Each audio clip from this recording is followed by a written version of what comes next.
Good evening, everyone. Welcome back once again for our Bible study, Thursday Bible study. And I'm enjoying to make this video today. I was thinking to just send an across a simple, normal power presentation. But I remember my grandfather used to say, out of sight, out of mind. So I taking this opportunity to remind you my face. It's been 5 months, more than 5 months, we haven't seen each other. So thank you for joining us as a family together to come here to learn the word of God. Thank you once again. Today's my topic that I have chosen is called Shema-centered life. So we might ask what Shema, and I know during Bob's Bible study, he's taken his trouble, well researched, to talk about Shema, and he's done my study very simple. So thank you for this. We will talk about Shema, what is Shema, and what is Shema is all about it. But before we're going to start, I want you to all to open your Bible from book of Deuteronomy chapter 6 verses 1 to 9. Keep it ready. So when we'll go through, we have to read it as a family. And I love to talk about family today. Why family is so important in our life. Why family, God has given us a family in our life. Family is designed by God, and He puts us in to shape us. Not only to shape us, to shape other also. And today what we are here, what we are standing here for, what we are with just the impact of our family that put in our life. So family is very important. How many of us will be here agree that whatever we are today here because of our family, because of our parents that have put their effort in us to build us what we are today. I would like to raise all of our brothers, sisters who's watching, who's listening this Bible message, to just look around. I know we all are sitting along with our family. Just look around and see and think, then why God has given me this family, why God has put me in this family. And if you see that, if you read the Bible, if you go through from Genesis to Revelation, God has talked about family. Maybe our physical, or maybe our biological family, maybe our family area of influence wherever we are, our Bible study family where we work together, where we are rub our shoulder each other with the person. They all are the family, and we have to think, we have to realize why God has put us in this family, in midst of this family. And if you see that, if God given the greatest resource to Israel as a family, and I believe God gave the nation of Israel in the shaping their families, in that beautiful passage of scripture that we're going to read it. If you see the example of a family from book of Genesis, God started with family. God first He created heaven and earth, and then He created Adam and Eve, and He creates a family. Then we see, due to some reason, there is a sin takes place, and this fall happens. Then again, when this earth, Adam and Eve creates a family, Cain and Abel, and we see something goes wrong again, and it happens. But important is that God, after all, God focused in family. What is family? What is our calling? What is a calling as an individual? What is our purpose? Why God has called us? Why God has sent us to this earth? Why not in mass? Why God has sent us to my family? Why God has given me particular woman as my wife? Why God has given this particular son, a son and daughter in my life? Why God has put me in this particular church? Why God has put me in particular office? Why God has given me this particular staffs in my life? There is a reason. When we know this reason, we'll understand why God has called us for and what's the purpose for our life. And that's the purpose in our life when we know.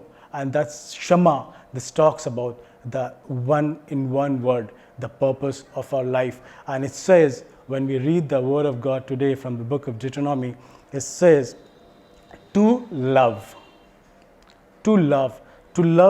and to love God. And not only to love God, He says, with everything that we have. We know that. But the question comes, how? How we do that.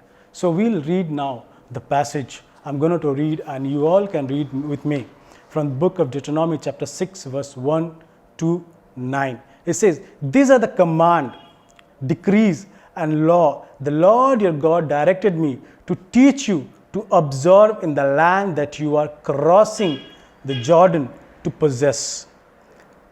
Verse 2, so that you, your children and their children after they may fear the Lord your God as long as you live by keeping all his decrees and commands that I give you, and so that you may enjoy long life.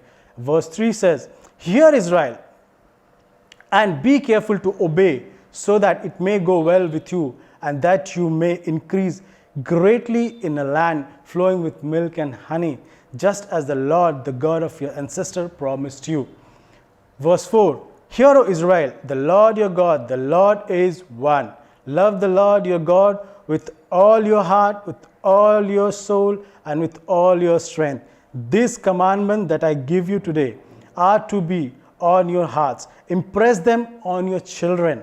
Talk about them when you sit at home and when you walk along the road, when you lie down and when you get up.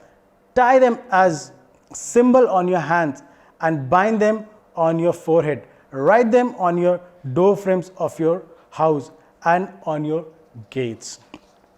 So if you see, the first ever that verse starts is Moses saying, these are the commands, decrees and law the Lord your God directed me. That is that Moses takes that is responsibility to teach you to absorb in the land that you are crossing to Jordan to possess.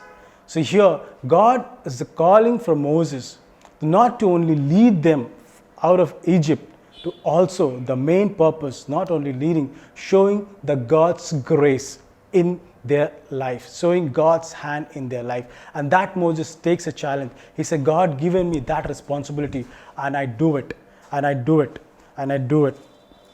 And if you see that, so to make this, you have to understand, when God has called us to be someone, the God has called us to be, the purpose that God has given me, it says we have to take that purpose seriously. And that's what we see how, take your role seriously that the Moses is doing. Number one, take your role seriously as a teacher. As a teacher. That's why I repeat the verse. These are the commands, decrees and law the Lord your God directed me to teach you to observe in the land that you're crossing in the Jordan to possess, so that you, your children, their children, after they may, Lord, fear the Lord your God as long as you live, by keeping all these decrees and commands I give you, and so that you may enjoy life. Remember, it's saying it's not only I'm giving you, you have to teach your children, their children to their children, their children to their children, and so forth, because you will enjoy, you will have a blessing knowing me, knowing my work. When we know God, we have a confidence, the word God we serve. What God we serve. I want to speak to all of us today, including me. I want to speak all the parents, all the grandparents, biological parents, even spiritual parents, even the bosses around the office who has 5, 6, 7, 8 number of junior staffs. Whoever, ask yourself why God has put me again, just to talk about your life. The God's work in your life. The moment we do it, we understand it. The moment we do it, we understand it. Remember, as I was doing my studies on Judges, and was going through chapter 2, verses 10, it says, after Joshua's death, after the whole generation had died, another generation grew up after them that was not acquainted with the Lord or with what the Lord has done. And because new generation had no idea about the Lord, what the Lord has done to their forefathers, they didn't have any idea, and they go and doing things that was not pleasing to the Lord. And that I say that those new generation was not responsible for that. Who was responsible for that? The older generation, whom God brought them from Egypt to possess the land of Jordan. And when God has given them their promised land, I think maybe they were busy acquiring those land, maybe busy to settling in that land. And in this hustle bustle of their life, they forgot to talk to their children about the God, about the hands of God in their life. And that's why they failed their purpose. Their purpose was not only to possess the promised land, their purpose was to pass on the God's blessings, God's grace, God's mighty work in their life to their children. And that's they were failing. And I find it's a sad state of story. After all, the new generation has to struggle, and God has put them again. If you see the judges, God raises again judges, not to only to protect them, to remind them the mighty work of mighty God in Israel's life, in their forefathers' life. So that's what is very important. So when we are called, when we are put as a head of the family, as I'm a father or a mother or a grandparents or a boss, a people of influence in my area, we need to understand we have a calling, and the calling to take this seriously, the teaching calling. Second, it's not only that, how we will do that, how we will live our Shema-centered life, me and my family, and so their family, to take our role seriously as a teacher. Second, to make it personal. If you see the verse 3, it says, "Hear Israel, and be careful to obey, so that may go well with you, and that you may increase greatly in land, flowing with milk and honey, just as the Lord, the God of your ancestor promised." He's saying, carefully obey. Make it personal. Carefully obey. It's not only be a listener, but be the doer. We say, faith without action is dead.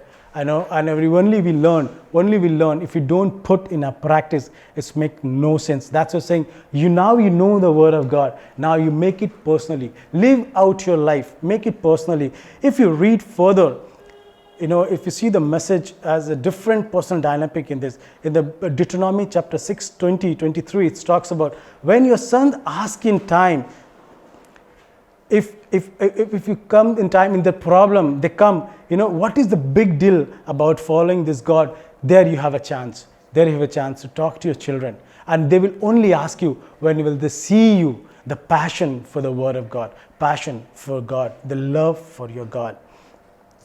Then you can tell them, then they can tell them, like in Israel, how the Pharaoh's slaves, how they were the slaves, as in Pharaoh's Egypt. And the Lord brought them out of Egypt with a mighty hand. The Lord showed signs and wonder, even they never ever dreamt of. He departed the Red Sea, and great and grievous against the Egypt and against the Pharaohs and all his household before their eyes. So you have also a story, and I can connect with myself. All of us who is listening today, they can connect. We all have been slaves once upon a time in our life, the Pharaoh's Egypt. And God has brought us from that Egypt and give us a victory through departing the Red Sea. So that's a story you have to tell. When your kids ask you, and they will only ask you when they see you the passion for the word of God in your life, then they will ask you, and there you have a chance to talk. Not only take teaching as seriously, not only make it personal, but also surround yourself intentionally around the God, around the God's family, around the word of God. If you see the verse 4, it says, "Hear Israel, the Lord your God, the Lord is one. Love the Lord your God with all your heart, with all your soul, and with all your strength. These commandments that I give you today are to be on your hearts. Impress them, your children. Talk about them when you sit at home and when you walk along the road, when you lie down and when you get up." It's saying, keep on repeating. That's why if you see, when I started, I say, out of sight, out of mind. Because we know the things we don't practice, the things we don't keep on reminding ourselves, we are human beings, we are tend to forget. Take every opportunity in your life to talk to your children, talk to your family, talk to your area of influence about your life, about the work of God in your life. That's a very, very important. When it comes to your children, you must not miss a chance. When it comes to your family, we must not miss a chance. And that I do my best to practice this with my children, with my family, with my area of influence. And I challenge you all to do that. That's the calling. That is our biggest calling, the ultimate calling, to love the God with all your heart, with all your might, with all your soul, and let that passion see in others. And that's why it says, like, as long as we take our teaching seriously and we make God's word personally, when we surround ourselves intentionally, and even if you see the example of God, Jesus, he never missed a chance to talk to their disciples about about God, work of God in his life, about the purpose of God's in each and everyone's life.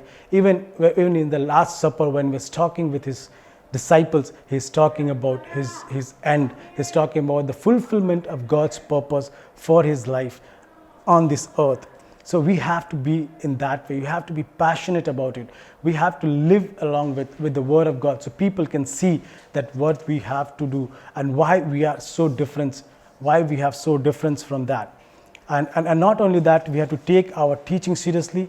Not only we have to make it personally, along with surrounding ourselves intentionally, we have to also live our life, live out life, live as a testimony to people, to our family. And it says, we all know, it says, charity begins at home. Charity begins at home. So we have to live it out from home, and we have to build our home. Home builds a society. Society builds a city. City to country and to the world. So if you see the live it out, how to live it out also, if you see in the verse 8 and 9, it says, tie them as symbol on your hand and bind them on your forehead. Write them in your door frames of your house and on your gate. Again, it's saying you have to live it out. We know how to teach. We know how to surround ourselves.